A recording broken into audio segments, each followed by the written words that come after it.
Hello students, CA final group 1 paper 4 RTP May 2022। इससे पहले हमने अमेंडमेंट्स की बात करी, हमने बात करी case study based MCQ and normal MCQ की। आज हम सब्जेक्टिव क्वेश्चन या डिस्क्रिप्टिव क्वेश्चन कह लीजिए डिस्कस करेंगे जो इस आरटीपी में इकोनॉमिक लॉज के ऊपर पूछे गए हैं। बढ़िया क्वेश्चन, मतलब बड़ी अच्छी मेहनत करके जिसने तैयार किए हैं, जिसे कहते हैं चुन चुन के सर्जिकल स्ट्राइक करना। तो भाई साहब तैयार रहें, अच्छी तरह से तैयारी जरूर करें। तो आइए पहला प्रश्न हम देखते हैं, यह है सेबी एक्ट के ऊपर। तो कहता है कि मिस्टर वी लाल जो भी हैं, एक डायरेक्टर्स हैं, ये एक प्राइवेट लिमिटेड के, ये गिल्टी पाए जाते हैं of contravention under SEBI act under section 27। Section 27 में जो हम पढ़ते हैं ऑफेंसेस बाय कंपनी एंड उसके ऑफिसर्स वगैरह, तो इनके ऊपर 70 लाख रुपए की पेनल्टी लगाई जाती है। तो सेबी ने नोटिस जारी किया इन साहब को कि भाई साहब पेनल्टी के रुपए दे जाइए, बट ये हैं कि नहीं दे रहे हैं और अनफॉर्चुनेटली इनका देहांत हो जाता है, राइट, बिना पेनल्टी दिए। और यहां पे डेट्स देखिए बड़ी इंपॉर्टेंट है, ध्यान दीजिएगा। पेनल्टी जो आपके ऊपर इंपोज की गई थी कौन सी तारीख को? 14 अप्रैल 2021 को। तो पेनल्टी इंपोज करने के बाद डेथ हुई है, ध्यान दीजिएगा। इनकी प्रॉपर्टी है 60 लाख रुपए की जो इनके बेटे आर लाल को मिलती है, जिसमें से एक प्रॉपर्टी 25 लाख की है जो उन्होंने गिरवी रख दी for taking a bank loan. Person क्या लीगल रिप्रेजेंटेटिव लायबल होता है? यस होता है। कब लायबल होता है? अगर पेनल्टी इंपोज करने के बाद डेथ हो जाए।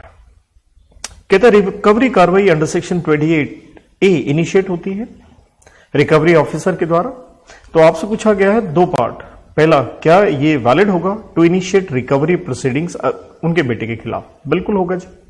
हम 28B में पढ़ते हैं लीगल रिप्रेजेंटेटिव क्या होता है? लायबल होता है जितना पैसा डिजीज ने देना है, जैसे कि उसकी मौत हुई ही ना हो।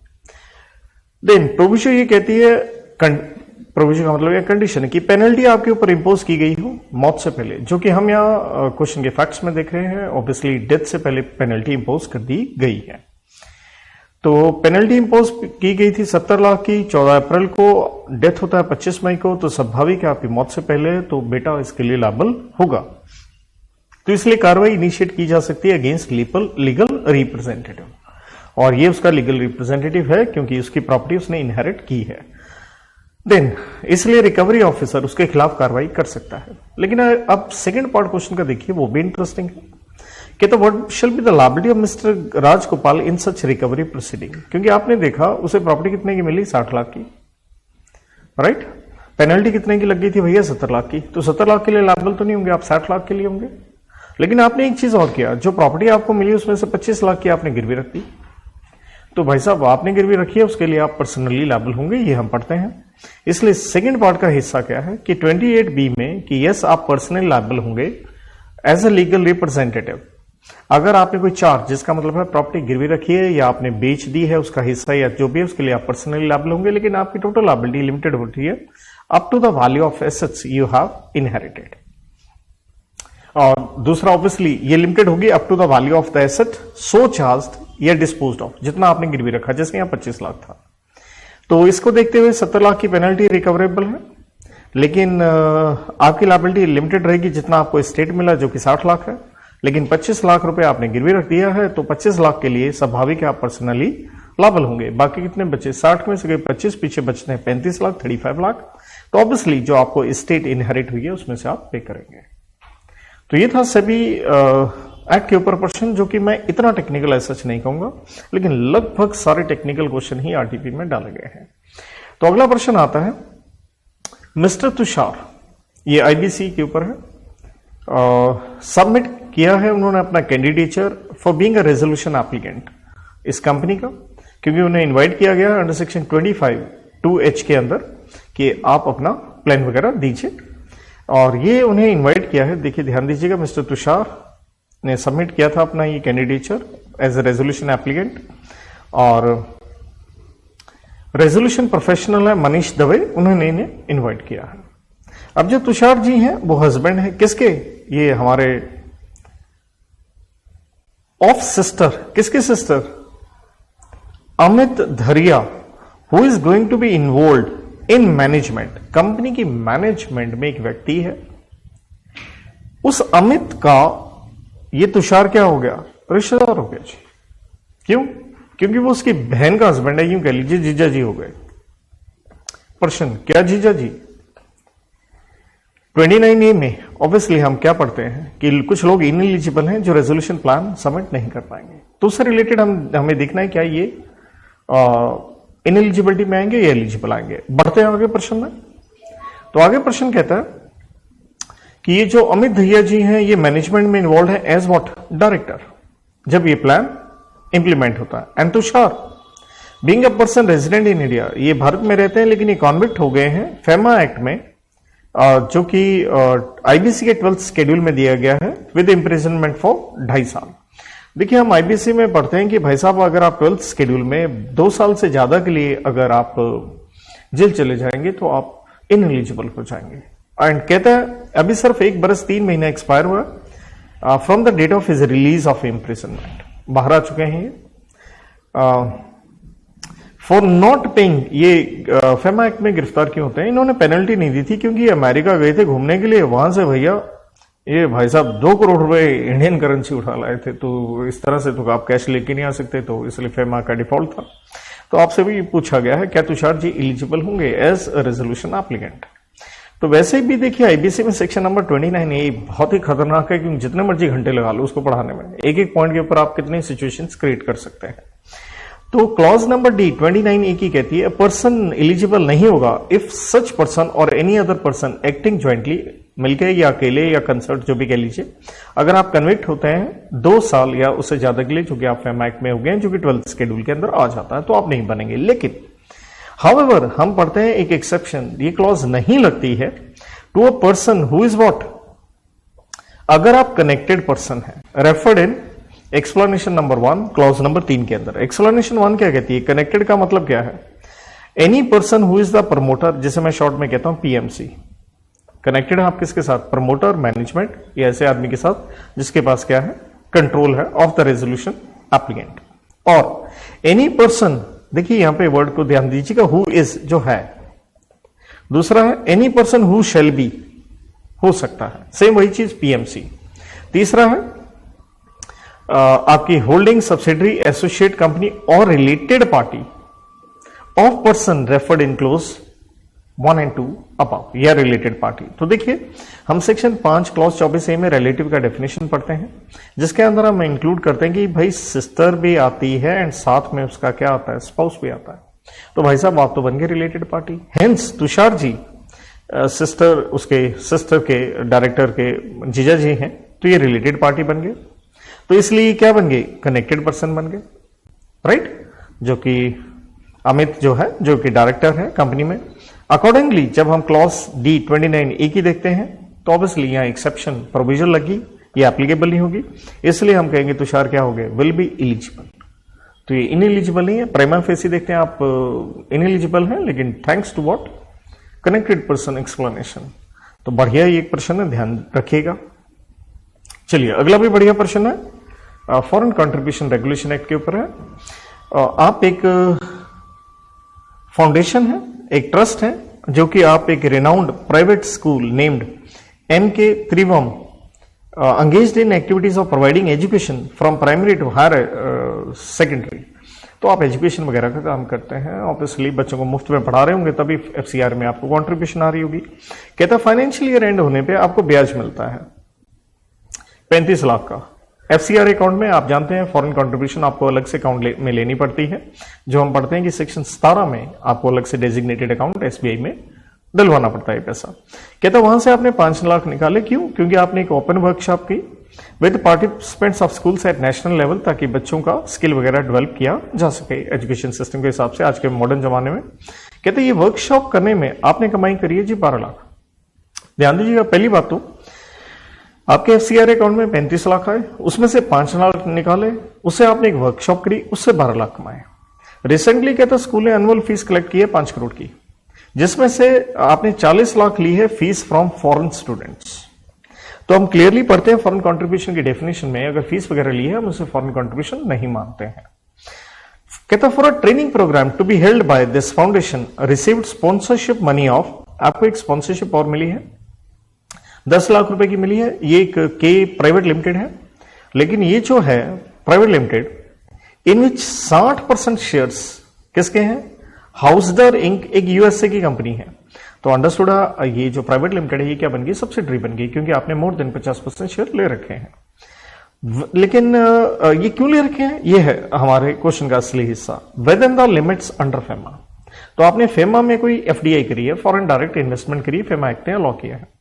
कहते हैं ये पैसा, ये जो इसकी होल्डिंग कह लीजिए, इसने जमा करवा दिए हैं इसके एफसीआर अकाउंट में, राइट। ये जो फाउंडेशन है, ये जो के सब्सिडरी है, उसने 10 लाख रुपए, ये जो हमारी यहां पे हम एस फाउंडेशन देख रहे हैं, उसके एफसीआर अकाउंट में जमा करा दिए हैं। आपसे प्रश्न क्या पूछा गया है? क्या ये जो कंपनी प्राइवेट लिमिटेड से पैसा मिला है एफसीआर अकाउंट में मिला है? क्या ये एफसीआर अकाउंट में जमा करवाना था? नंबर 2 में पूछा गया, बताइए इनमें से कौन कौन सी फॉरेन कॉन्ट्रीब्यूशन है।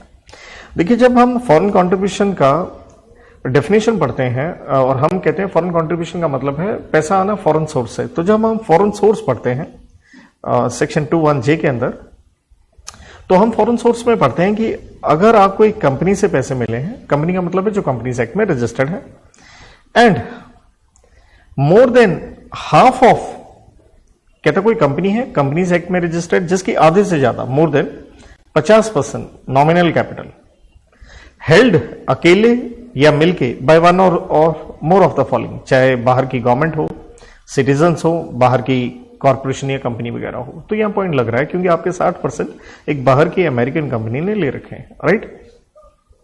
तो हम ये कहते हैं कि भाई साहब आप फॉरेन सोर्स कहलाएंगे, राइट, या किसी बाहर की कंपनी। लेकिन इसकी एक प्रोविजन है कि अगर ये नॉमिनल कैपिटल आपने इसलिए ली है क्योंकि फॉरेन इन्वेस्टमेंट अलाउ किया गया है फेमा एक्ट में, तो हम कहते हैं इसे फॉरेन सोर्स नहीं मानेंगे, राइट। तो नेचुरल है, यहां साफ लिखा था ये जो अमेरिकन कंपनी है इसने 60% लगाए हैं thanks to what? FEMA act. तो इसलिए इसने जो ये जो के प्राइवेट लिमिटेड है इसमें जो पैसे लगाए हैं ये हम आपको फॉरेन सोर्स नहीं मानेंगे। देन सेक्शन 17 में मैंने बता दिया कि जो भी फॉरेन कंट्रीब्यूशन होती है आपने एफसीआर अकाउंट में ये पैसा लेना पड़ता है। और यहां पे जैसे हम कह रहे थे कि 60% शेयर्स इसके ये बाहर वाली कंपनी के पास है, राइट, तो हम इसे क्या नहीं मानेंगे? फॉरेन सोर्स नहीं मानेंगे। देन तो इसलिए कहता है जो यहां से पैसे मिले इस कंपनी से हम फॉरेन सोर्स नहीं मान रहे हैं। तो पहला प्रश्न यही था, इससे जो 10 लाख रुपए मिले हैं क्या डिपॉजिट करेंगे एफसीआर अकाउंट में? नहीं भाई, ये फॉरेन कंट्रीब्यूशन नहीं है तो क्यों करेंगे, राइट। तो एक तो ये हो गया जी, ये 10 लाख जो मिले ये फॉरेन कंट्रीब्यूशन नहीं है। नंबर 2 मैं पहले बताया था जो फीस मिली थी फॉरेन स्टूडेंट से जिन्होंने आपका स्कूल ज्वाइन किया है, वो भी देखिए फॉरेन कंट्रीब्यूशन नहीं होता, क्योंकि फॉरेन कंट्रीब्यूशन की डेफिनेशन 21H में उसके एक्सप्लेनेशन में हम पढ़ते हैं कि फॉरेन स्टूडेंट से लिया गया पैसा जो फीस वगैरह है, फीस को हम नहीं मानते हैं। देन देखिए हमें इंटरेस्ट मिला था एफसीआर अकाउंट में, तो अगेन सेक्शन 21H में हम ये पढ़ते हैं फॉरेन कंट्रीब्यूशन वाले डेफिनेशन में उसकी एक्सप्लेनेशन में जो इंटरेस्ट वगैरह मिलता है वो भी क्या रहता है? फॉरेन कंट्रीब्यूशन नहीं रहता। तो ये है फॉरेन कंट्रीब्यूशन। नेक्स्ट एक बहुत बढ़िया बात इसी एक्सप्लेनेशन में आती है कि भाई वो जो इंटरेस्ट वगैरह है, जैसे हमने देखा इंटरेस्ट आया था, कुछ पैसा निकाला, वर्कशॉप करी और फिर 12 लाख वहां से कमाए थे, तो वो उस इनकम को निकाल के भी इन्वेस्ट करके अगर आप पैसे लगाओगे उसे भी हम क्या मान के चलते हैं? फॉरेन कंट्रीब्यूशन ही मान के चलते हैं with in the meaning of this clause, इसी के अंदर। तो this is a really good question. चलिए कहानी आगे बढ़ती है। अगला प्रश्न जो हमारा है वो मनी लॉन्ड्रिंग के ऊपर है। ये भी एक अच्छा क्वेश्चन है, सेक्शन 8 जिसके ऊपर हम पढ़ के आते होते हैं एडजुडिकेशन। आपको याद होगा चैप्टर नंबर 3 में हम पढ़ते हैं अटैचमेंट, एडजुडिकेशन, कॉन्फिस्केशन, जहां सेक्शन 5 में डायरेक्टर या डिप्टी डायरेक्टर अटैचमेंट का ऑर्डर जारी करता है, जिसे सेक्शन 8 में एडजुडिकेटिंग अथॉरिटी क्या कर देती है? कंफर्म कर सकती है, और कॉन्फिस्केशन का ऑर्डर देता है स्पेशल कोर्ट। तो कुछ उसी से रिलेटेड है। कहता है जोशी जी के पास कुछ कैश था और ये कैश आया मनी लॉन्ड्रिंग से। इन्होंने एक प्रॉपर्टी खरीद ली और ये पैसे उन्होंने ट्रांसफर कर दिए मिस्टर कयूर पांड्या को। लेकिन हुआ क्या, कयूर जी ने प्रॉपर्टी खरीदी है लेकिन अभी तक रजिस्ट्रेशन कह लीजिए, जो रजिस्ट्री होती है अभी तक उनके नाम पे नहीं हो पाई है, पेंडिंग है। अब होता क्या है, एडजुडिकेटिंग अथॉरिटी इस दौरान एक नोटिस जारी कर देती है, शो कोज नोटिस, जो कि सेक्शन 8 में जारी किया जाता है, जहां रिस्पॉन्स रिप्लाई देना होता है 30 दिन के अंदर जोशी जी को कि भाई साहब बताइए क्यों ना आपकी ये प्रॉपर्टी जब्त कर ली जाए। तो ध्यान ये देना है, जोशी जी को नोटिस जारी किया है, प्रॉपर्टी जोशी ने किसको बेच दी है? कयूर पांड्या को, लेकिन कयूर के नाम पे अभी रजिस्ट्री नहीं हुई, लेकिन कयूर बेचारा इसको क्या दे चुका है? पैसे दे दिए हैं, राइट। थोड़ा सा रिवर्स देखिएगा, हल्का सा मैंने उल्टा बोल दिया। देखिए जोशी के पास पैसे थे और उसने एक प्रॉपर्टी खरीदी है,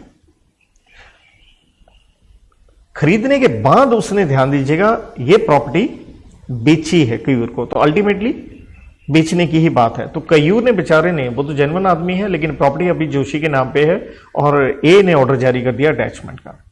कहता है ड्यूरिंग द ट्रेल, तो हमने देखा ये पैसा कहां से आया, तो स्पेशल कोर्ट ने देखा during the trial of the said case by special court mister Kayur came to know such attachment of property bought by him from Joshi and he immediately claim for such property. वो गया जी special court में कि आपने ये property attach कर दी है, release करो, क्योंकि मैंने तो खरीदी है, मैं तो एक जेन्युइन आदमी हूं। जोशी ने खरीदी होगी काले धन से। उसने अपने क्लेम में मेंशन किया उसे ये नहीं मालूम था कि ये प्रॉपर्टी मनी लॉन्ड्रिंग से है, means he acted in good faith, जो कि हम वन ऑफ द कंडीशन पढ़ते हैं कि ये प्रॉपर्टी रिलीज की जा सकती है स्पेशल कोर्ट के द्वारा, provided you are acting in good faith. कि उसे नहीं मालूम था ये प्रोसीड्स ऑफ क्राइम है और वो बिल्कुल कोई रिलेटेड नहीं है जोशी के साथ, और उसने प्रॉपर्टी फेयर मार्केट वैल्यू पे खरीदी है और उसने कैश में नहीं खरीदी, एक नंबर का धन है, उसने पैसा दिया अकाउंट पे ही चेक से। फर्दर ही मेंशन्ड, क्योंकि आपने प्रॉपर्टी अटैच कर दी, अटैचमेंट का मतलब ही क्या होता है, हम 2(1)D के अंदर पढ़ के आते हैं कि भाई साहब आपने एक रोक लगा दी है, prohibition on TCD, transfer conversion disposition और movement of property by an order under chapter 3 of the act, कि आपने उसके ऊपर रोक लगा दी है। तो कहता है इससे पंगा क्या हुआ? कहता है इससे मेरे को बिजनेस लॉस 5 लाख के और हो गए, क्योंकि मेरी प्रॉपर्टी मेरे नाम नहीं हुई, पैसे मैं दे चुका हूं, मेरा नुकसान और होता है। तो यही हम सेक्शन 8 में पढ़ते हैं कि अगर कोई लेजिटिमेट क्लेमेंट है और उसका क्वांटिफिएबल लॉस होता है और वो एक्ट कर रहा है गुड फेथ में, वो इन्वॉल्व नहीं है, तो special court release of property का ऑर्डर जारी कर सकता है। तो प्रश्न यही है, whether special court can consider claim of mister Kayur and direct restoration? Yes. Number 2, whether Kayur could have made such claim at an earlier stage of proceedings in respect of such proceedings। हम ये भी जानते हैं कि आप property confiscate करें उससे पहले भी, ड्यूरिंग ट्रायल भी, ट्रायल केस चल रहा भी स्पेशल कोर्ट के पास, ये रिलीज का ऑर्डर स्पेशल कोर्ट दे सकती है। What is the option available with Kayur अगर स्पेशल कोर्ट रिजेक्ट कर दे? तो भाई साहब ऑब्वियसली आप अपीलेट ट्राइब्यूनल में जाएंगे, क्या करेंगे? अपील करेंगे अंडर सेक्शन 26, टाइम कितना होता है? 45 दिन के अंदर। तो देखिए ये लिखा है कि अगर कोई क्लेमेंट है, लेजिटिमेट है, अगला लेजिटिमेट उसका इंटरेस्ट है, उसको क्वांटिफिएबल लॉस होता है और वो शरीफ आदमी है, गुड फेथ है, वो में उसने खरीदी है, नॉट इन्वॉल्व है, तो ऑब्वियसली स्पेशल कोर्ट यहां पे रेस्टोरेशन, रिलीज ऑफ प्रॉपर्टी का ऑर्डर जारी कर सकती है। तो और दूसरे पार्ट में